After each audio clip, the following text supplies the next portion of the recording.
Hey everyone. I've only been back at the house for like 10 minutes total, so this is fresh and raw. First of all, everything appears to be okay. But let's take a step back. Let me get you caught up with what happened and why it happened.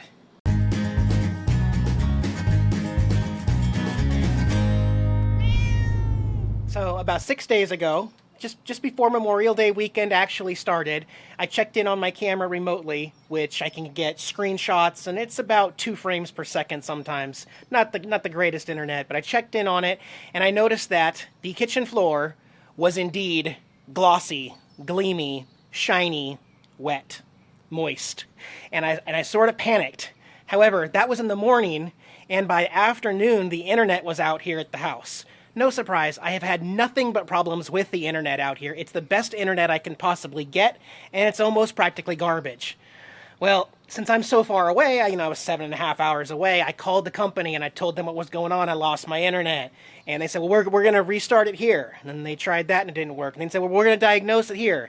And basically what they told me is, absolutely everything is fine on our end all the way to your house. Inside your house, something has gone wrong. I'm like, that makes absolutely no sense. They're like, can you try to manually unplug it yourself? So, of course, that was the first thing I did when I got here today, and it still doesn't work.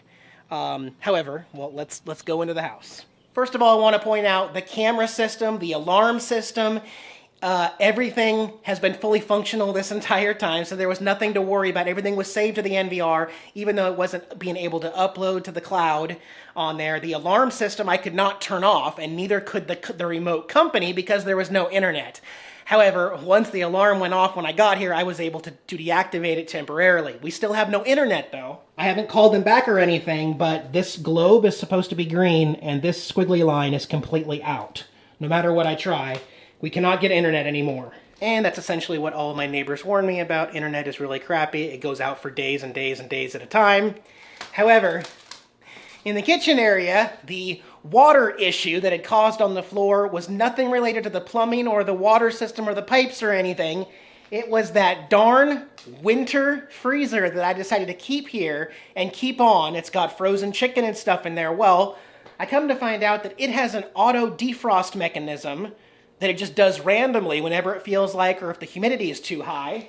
And it'll just drain it right onto the floor. And that is what caked the entire kitchen floor here with water that I've already cleaned up.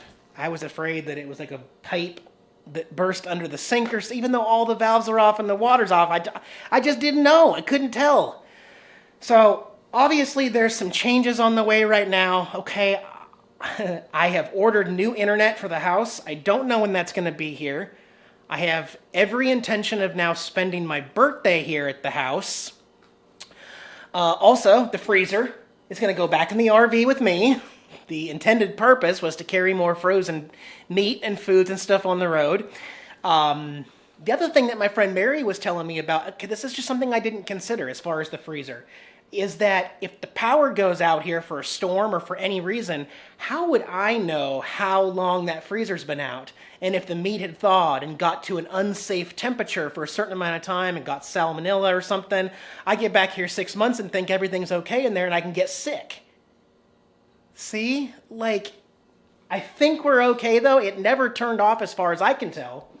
In fact, you can even look at this lasagna that was laying sideways. It was in here like this the entire time, and it never thawed once.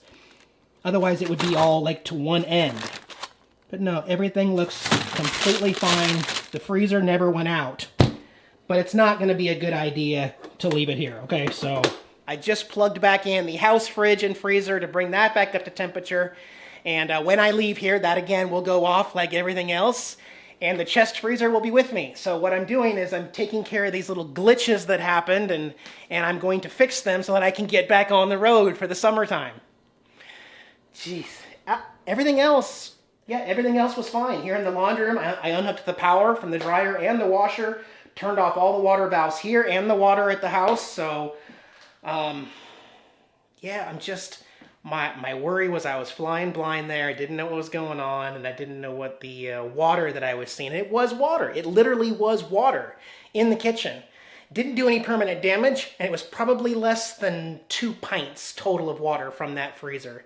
And it's now been fixed. I'm glad. I am going to take care of it and take care of every other problem that could have happened.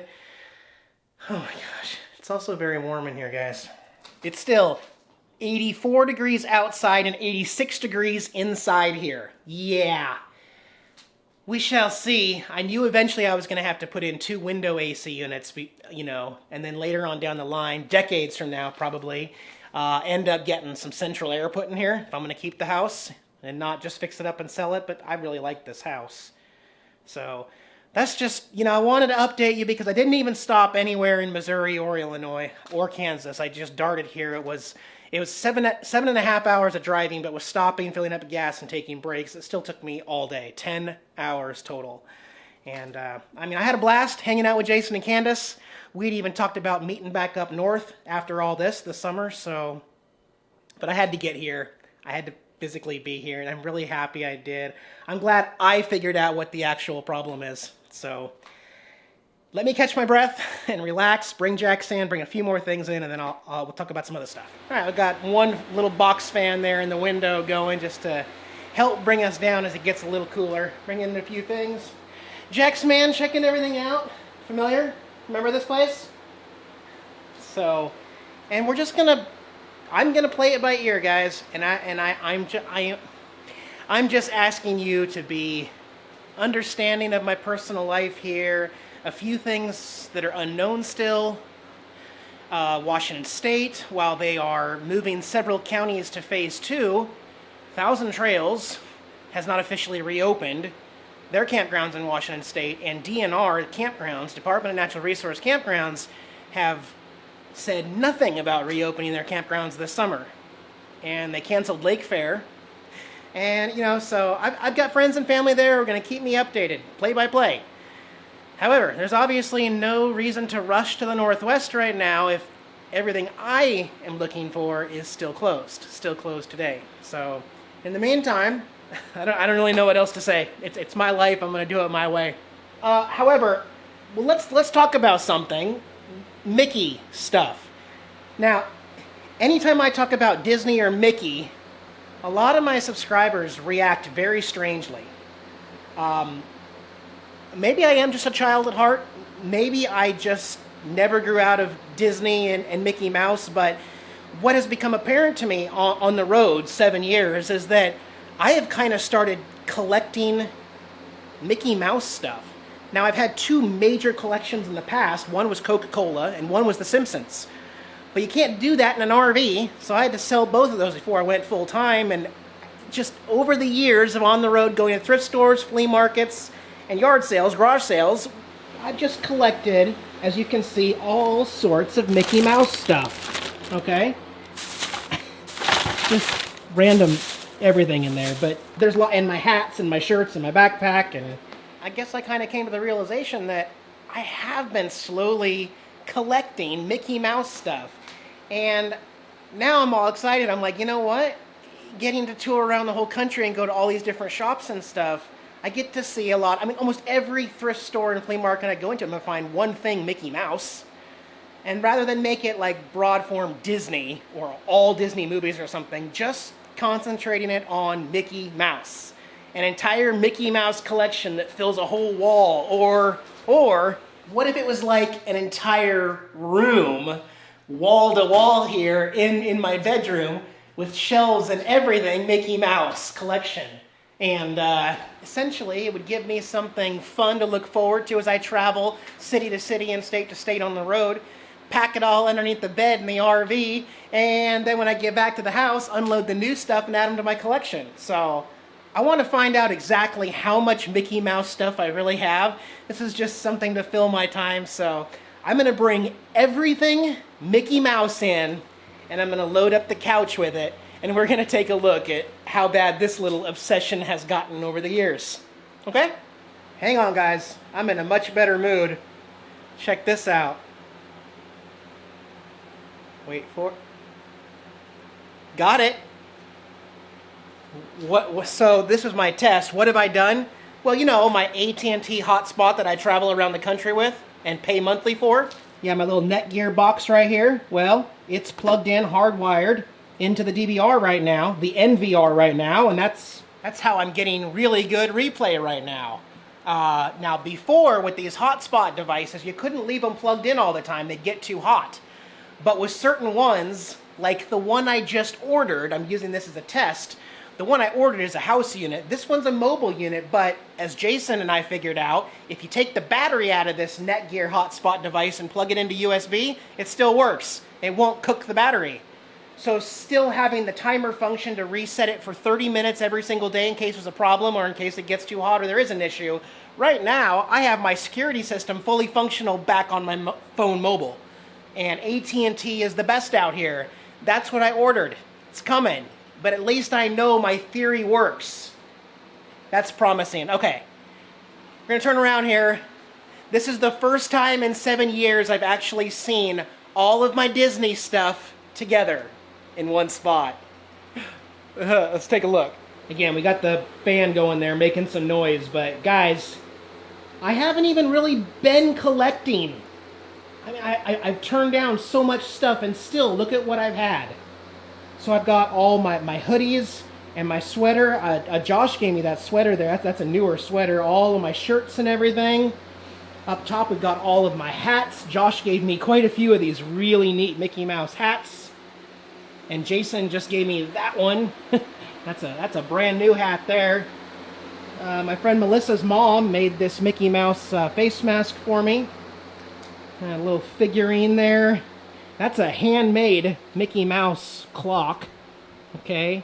A lot of stuff still in the original packaging, like this orange sipper cup there. Oh my gosh, there's just so much. The Motion Maker stamp. Some of these are from the 70s. Okay. This is what I actually use in the RV. That's a Mickey Mouse clock. Of course, my phone. I think I've had that the longest. Oh, my 3 different koozies. My 4-part cups that have Mickey on all 4. These are McDonald's glass collector cups. Of course, my vinyl rainproof jacket. I got 3 coffee cups. I think I have more, but I only found 3 right now. Oh, did I point out my Mickey backpack that I take into the parks? Yeah, so some of this stuff, you know, and the clock and the leather jacket, some of this stuff I'm going to take with me on the road, obviously. But seeing the collection in all its glory like this really makes me not feel as bad about collecting it. Oh, the magnets. I don't think there's any Mickey-specific magnets. Yes, there is, of course. Anyway, guys, let's go see Jax. Where's Jax? Of course. Let me turn this light on. Of course, you're in the sink, because that's the one place that's exactly the same in the RV and the house. You're too cute to toot. Yeah, you with your little cute little cross paws. You happy? We're going to stay here for a little bit while Daddy figures some things out, okay? Alright, man. But yeah, I do want to get this video uploaded and at least let you know, like, everything's okay. Because that was the one thing I didn't know. Now, you all know, real time, that everything is okay. Anyway, guys, just wanted to check in. More adventures coming soon. Stay with me if you can. It'll be worth it. Love you guys. Bye-bye.